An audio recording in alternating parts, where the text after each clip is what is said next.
Algumas histórias começam leves, mas essa não, e você vai sentir isso logo nas primeiras frases, porque existe um tipo de objeto que não foi feito para ser tocado, nem guardado, nem mantido dentro de uma casa.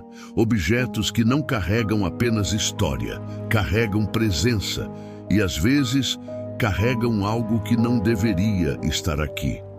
Annabelle é um desses objetos. Mas antes que você pense que isso é só mais um caso de boneca amaldiçoada, eu quero te fazer uma pergunta simples. Por que tantos relatos ao redor do mundo descrevem exatamente o mesmo comportamento? Objetos que mudam de lugar, ruídos que aparecem do nada, sensações que não têm explicação. Será que todas essas pessoas estão mentindo? Ou existe algo que ninguém quer admitir? A história da Annabelle não é invenção de filme, não é teatro, não é exagero. Ela começou do jeito mais perigoso possível, com algo que pareceu completamente normal. Um presente, uma casa tranquila, duas jovens vivendo suas vidas e uma boneca antiga que nunca piscava. Mas observe uma coisa, sempre que o mal quer entrar, ele escolhe o caminho mais simples, mais discreto e mais fácil de ignorar. A boneca foi só a porta, e o que veio depois foi muito maior do que qualquer pessoa naquela casa poderia imaginar. Hoje você vai descobrir o que realmente aconteceu. Não a versão suavizada, não o que Hollywood adaptou, mas o que está registrado nos documentos originais, nos relatórios, nos depoimentos, nos arquivos guardados por quem viu tudo de perto. E enquanto você escuta cada detalhe, eu quero que perceba algo. Em histórias assim, o mais assustador não é o que aparece, é o que se esconde. Antes de começarmos, deixa o like, se inscreve no canal e se prepara, porque a partir daqui, você não vai olhar para uma boneca da mesma forma outra vez.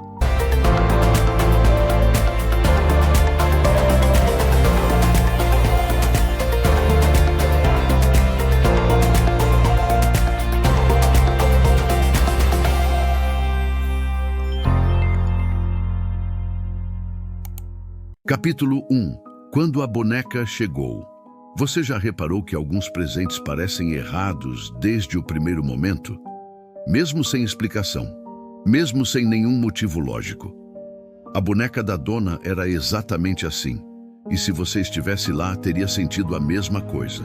Dona era estudante de enfermagem, vivendo com a amiga Andy, rotina corrida, horas longas. E aquela sensação comum de casa vazia, que só quem mora longe da família entende. A mãe dela quis dar um presente, algo que trouxesse conforto, algo que lembrasse lar. E foi aí que tudo começou errado. A caixa chegou numa manhã comum, nada especial, nada que indicasse que a vida delas ia mudar dali para frente. Dona abriu o papel, tirou a boneca de pano e sorriu. Mas você sabe quando o sorriso não combina com o que você sente por dentro? Aquele desconforto leve, como um arrepio rápido na nuca, como se a casa tivesse prendido o ar por um instante. A boneca tinha quase meio metro, braços largos, olhos grandes demais, roupas antigas e aquele tipo de expressão que tenta parecer amigável, mas não convence. Dona colocou a boneca na cama, virada para a porta, e seguiu o dia, mas a boneca não ficou só ali, ela ficou observando. E eu quero que você imagine isso. Imagine entrar no quarto e ter a sensação de que alguém reparou em você antes de você reparar no quarto. É isso que Dona começou a sentir. No primeiro dia, ela percebeu algo pequeno. A boneca parecia inclinada para o lado. Nada demais, nada alarmante, nada que justificasse medo, mas o corpo humano reconhece o que a mente tenta negar. Nos dias seguintes, a boneca começou a aparecer em posições diferentes. Sentada quando deveria estar deitada. Apontada para a janela quando havia sido deixada virada para a porta. E sempre com aquele ar de quem estava vendo tudo. Dona tentava justificar, Andy tentava rir, mas nenhuma das duas conseguia ignorar. E eu preciso que você entenda uma coisa. O problema não era movimento, era intenção. A boneca parecia escolher os lugares, escolher os horários, escolher as posições, e isso ficou mais claro quando algo impossível aconteceu. Um dia, Dona saiu cedo para o trabalho, trancou o quarto, girou a chave 2 vezes e guardou no bolso.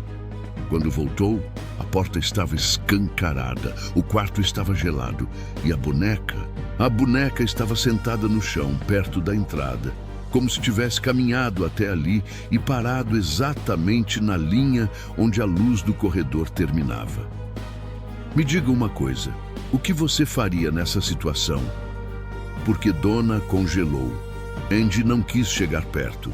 E a sensação naquele ambiente era a mesma que muita gente descreve antes de um fenômeno espiritual forte. Silêncio profundo, frio súbito, ar denso e uma presença que não combinava com aquela casa pequena e muito menos com uma boneca de pano. Mas o pior ainda estava por vir. No dia seguinte, bilhetes começaram a aparecer. Pedaços de papel rasgados, com mensagens curtas, escritas como caligrafia infantil. A mais famosa delas dizia exatamente isso: ajude-me. E agora pense comigo, se você não tem esse tipo de papel em casa, se ninguém entrou pela porta, se nada foi roubado, então como esses bilhetes foram parar ali? E mais importante, por que eles estavam sempre perto da boneca? A partir dessa noite a casa mudou de verdade. O ar ficou mais pesado, as sombras ficaram mais profundas e as duas começaram a ouvir pequenas batidas, passos leves, coisas arranhando o chão. Nada grande, nada óbvio, mas o tipo de barulho que você só escuta quando está sozinho. Annabelle estava se manifestando, testando limites, chamando atenção. E acredite, ela não estava fazendo isso por acaso. Porque quando uma entidade quer entrar, ela começa devagar, se aproxima aos poucos e espera o momento certo. A boneca era só o corpo, mas o que estava dentro dela, isso sim era o verdadeiro problema. E as duas ainda não tinham entendido, ainda não tinham pedido ajuda, ainda não sabiam que aquilo não era brincadeira. Mas a casa sabia, o ar sabia, e a boneca estava cada vez mais próxima. Capítulo 2. Os sinais que quebram o silêncio. Você já percebeu que algumas casas mudam de humor? Que o ambiente fica estranho antes mesmo de algo acontecer? Foi isso que começou a acontecer com Dona e Andy. A boneca não estava mais apenas mudando de posição. Agora, o clima ao redor dela parecia vivo. Dona entrava no quarto e sentia o ar gelar. Andy sentia arrepios sem motivo, e o apartamento parecia observar as duas. Às vezes, a boneca aparecia de pé, encostada na parede. Outras vezes, caída no corredor, como se tivesse tentado ir mais longe, e sempre com uma precisão que não parecia acidental. Numa noite, ouviram algo arrastando dentro do quarto. Um som leve, mas contínuo, como tecido raspando o chão. Elas ficaram paradas na sala, ouvindo, sem coragem de abrir a porta. O som parou do nada. Quando finalmente olharam, a boneca estava no centro do quarto e a temperatura estava anormalmente fria. Os bilhetes continuaram, papéis rasgados, mensagens curtas, e nenhum dos materiais existia na casa antes. Ajude-me. Sinto dor. Quem estava escrevendo? De onde vinha o papel? Por que a caligrafia parecia infantil demais? A partir daí, a casa começou a ter pequenos estalos durante a madrugada, batidas secas, sussurros abafados e passos suaves que cruzavam o corredor. Dona dormia com a luz acesa. Andy evitava ficar sozinha por muito tempo, e as duas tinham a mesma sensação. A boneca não estava apenas se movendo, ela estava respondendo. O ápice veio quando encontraram a boneca coberta de pequenas manchas vermelhas, pontos espalhados pelo peito, como se viessem de dentro do pano. Foi nesse dia que perceberam que aquilo não era brincadeira, não era imaginação, não era coincidência, era um aviso. A boneca estava mostrando do que era capaz. E se aquilo era só o começo, o que viria depois não seria nada fácil de enfrentar. Era hora de pedir ajuda, era hora de entender o que estava dentro dela. E era hora de descobrir se a boneca era apenas um objeto ou um convite. Capítulo 3. Quando a entidade se revela. Depois das manchas vermelhas, algo mudou dentro da casa. Não era mais um desconforto, era presença. Dona acordava no meio da noite sem motivo, sempre com a sensação de que alguém estava parado no pé da cama, alguém que ela não conseguia ver. Andy começou a evitar olhar diretamente para a boneca. Dizia que sentia os olhos dela seguindo seus passos, mesmo sendo de pano, mesmo sendo impossível. Mas tem coisas que a lógica não alcança, e não alcançou ali. Um amigo das duas, chamado Lou, começou a frequentar o apartamento. E desde o primeiro instante, ele odiou a boneca. Dizia que tinha algo errado nela. Dizia que o ar mudava quando ela estava por perto. Ele não acreditava em espíritos, mas acreditava nos próprios instintos. E os instintos dele estavam gritando. Numa madrugada, Lou acordou suando frio. Tinha sonhado com a boneca. No sonho, ela subia no peito dele, paralisava seus braços e tentava sufocá-lo. Quando abriu os olhos, não estava livre. A paralisia continuava e a sensação de peso no peito era real. Ele viu a boneca nos pés da cama, imóvel, mas completamente fora do lugar onde havia sido deixada. No dia seguinte, algo pior aconteceu. Lou ouviu barulhos no quarto das meninas, uma movimentação baixa, como passos miúdos. Ele abriu a porta devagar e a boneca estava lá, jogada no canto, virada para a parede, como se tivesse sido colocada de castigo. Ele se aproximou e no instante em que tocou a boneca, sentiu uma dor profunda no peito, como um arranhão queimando por dentro. Quando olhou, tinha marcas, 3 cortes profundos, e nenhum deles feito por algo físico. Dona, desesperada, procurou ajuda espiritual. E foi aí que a verdade começou a aparecer. Um médium visitou o apartamento, e a explicação dele foi simples e sombria. Segundo o que sentiu, havia um espírito no local. Aparência infantil, chamava-se Annabelle Higgins, uma menina que teria morrido naquele terreno. Ele disse que a boneca era o ponto de contato, que a entidade queria afeto, queria proteção, queria permissão para ficar. E foi exatamente isso que assustou mais do que os cortes, porque Dona sentiu pena e permitiu. Ali ela abriu uma porta, sem perceber, sem entender que entidades escuras adoram máscaras e que nenhuma delas entra dizendo o que realmente é. A partir desse dia, a força espiritual dentro da boneca cresceu. Cresceu tão rápido que o apartamento começou a reagir. Sombras atravessavam o corredor. Portas batiam sozinhas. E a boneca aparecia em posições cada vez mais agressivas. Já não era mais um jogo, já não era mais um aviso, era um avanço. A entidade não estava mais pedindo permissão, ela estava tomando espaço. E as meninas perceberam tarde demais que não estavam lidando com uma criança. Estavam lidando com algo que nunca foi inocente e que agora queria muito mais do que movimento. Capítulo 4. A chegada dos Warren. Quando Dona percebeu que a situação tinha ultrapassado qualquer limite, ela entendeu uma coisa. Aquilo não era um espírito comum, não era uma criança perdida e definitivamente não era algo que pudesse ser resolvido com boas intenções. Ela precisava de ajuda, ajuda de verdade, ajuda de gente que sabia o que estava fazendo. Foi então que o nome dele surgiu. O casal Warren, Ed e Lorraine, investigadores renomados, chamados sempre que o problema não era só estranho, era perigoso. Quando chegaram, o clima da casa falou por si. Lorraine sentiu o peso espiritual antes mesmo de atravessar a porta. E você sabe o que isso significa?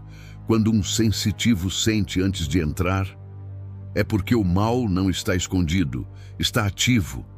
Donna contou tudo: os movimentos, os bilhetes, as manchas, os cortes no peito de Lou e o suposto espírito de uma criança.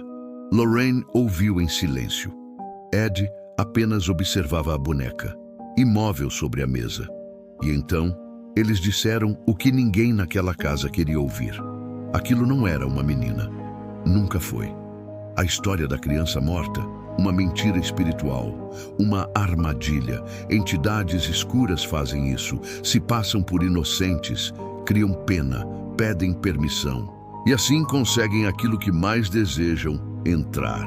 Segundo os Warren, a entidade estava preparando o terreno para uma infestação completa. A boneca era só o começo, um objeto, um canal, uma ponte. Ed explicou que espíritos humanos não possuem objetos. Quem faz isso é algo muito mais antigo, muito mais hostil e muito mais manipulador. Lorraine se concentrou, fechou os olhos e descreveu o que sentia ali dentro. Uma presença agressiva, forte, inteligente e faminta. A entidade queria domínio, queria sofrimento, queria acesso e estava usando a boneca para testar as vítimas. A partir desse momento, não havia mais dúvida. A boneca precisava sair dali, e rápido. Os Warren então realizaram uma bênção no apartamento, passo por passo, cômodo por cômodo, luz contra sombra. O bem enfrentando aquilo que se escondia no pano costurado. A boneca ficou inquieta, não fisicamente, mas espiritualmente. A casa parecia resistir, como se a entidade estivesse tentando ficar. Mas os Warren não eram amadores. Eles sabiam exatamente o que tinham diante deles. Eles pegaram a boneca e avisaram algo que deixou Donna em choque. A partir daqui, vocês não podem mais tocar nela. Não podem conversar com ela. Não podem ficar perto dela. E se voltarem a sentir algo, não respondam. Naquela hora, Donna percebeu o tamanho do erro que tinha cometido, a permissão que havia dado, a porta que havia deixado aberta. Os Warren colocaram a boneca no carro e foram embora, mas enquanto dirigiam, Ed percebeu algo estranho. O motor falhava, o carro balançava, e ele sentiu como se alguém estivesse puxando o volante, tentando desviar, tentando causar um acidente. Eles tiveram que borrifar água benta no banco de trás. E só então, o carro voltou ao normal. A boneca não queria ir. Não queria perder o domínio que estava construindo. E estava disposta a lutar. Mas ela já não tinha escolha. O destino dela estava selado. E o que aconteceria a seguir ficaria registrado como uma das manifestações mais perigosas já documentadas pelo casal Warren. Capítulo 5. A boneca que nunca mais dormiu. Quando os Warren levaram Annabelle para casa, eles sabiam que não estavam levando um brinquedo. Estavam levando um ponto de manifestação, um ímã espiritual, uma porta. E portas assim nunca se fecham sem resistência. A boneca foi colocada no banco de trás, amarrada com cuidado e cercada por orações. Mesmo assim, o clima dentro do carro era sufocante. Lorraine dizia que sentia algo olhando para ela. Algo que não tinha rosto, mas tinha intenção. No caminho, o carro apagou 2 vezes. Ed segurou firme o volante. O motor engasgava como se alguém estivesse tentando interromper a viagem. E cada curva parecia mais pesada que a anterior. Quando finalmente chegaram à casa dos Warren, eles não ousaram levar a boneca para o quarto, nem para a sala, nem para qualquer espaço comum.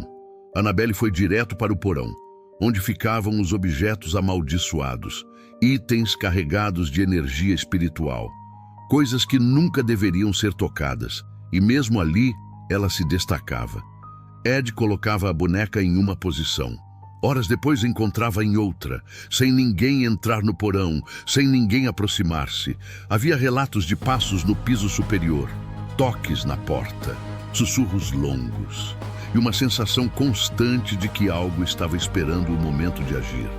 A decisão final veio quando um padre foi visitar os Warren. Ele apontou para a boneca, riu e disse que tudo aquilo era superstição. Ed mal teve tempo de avisar. Naquela mesma noite, o padre sofreu um acidente violento. O carro dele ficou destruído. E a última coisa que ele contou, antes de perder a consciência, foi a sensação de que alguém puxou o volante. A partir desse dia, ninguém mais duvidou. Annabelle não era simbólica, ela era ativa. Foi então que os Warren construíram uma vitrine especial. Vidro grosso, madeira consagrada, preces ao redor e uma placa simples na frente dizendo: aviso, não toque. A boneca foi colocada ali dentro, trancada, segurada por orações diárias e por uma rotina espiritual que não podia ser quebrada. Mesmo assim, visitantes diziam ver o vidro vibrar. Outros afirmavam que a cabeça da boneca virava sozinha. E alguns relatavam que sentiram algo tocar seus ombros enquanto olhavam para ela. Annabelle nunca mais ficou inativa. Ela nunca mais descansou e nunca mais deixou de reagir. Até hoje, permanece presa, silenciosa, imóvel, mas não apagada. E se tem uma coisa que os Warren sempre repetiram, é que entidades como essa não dormem, não esquecem, não desistem, elas esperam.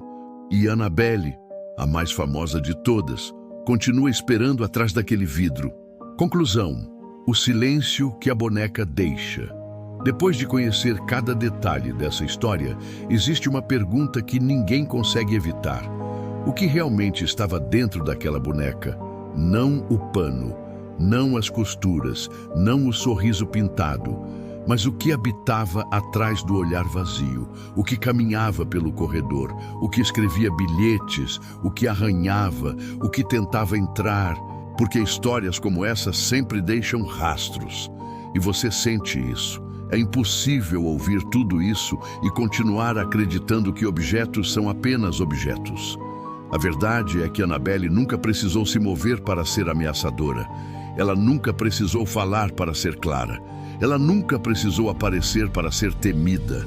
A presença dela era suficiente. A intenção dela era suficiente. E o que ela buscava também era. Hoje, Annabelle continua trancada, selada, protegida por camadas de oração e vigilância.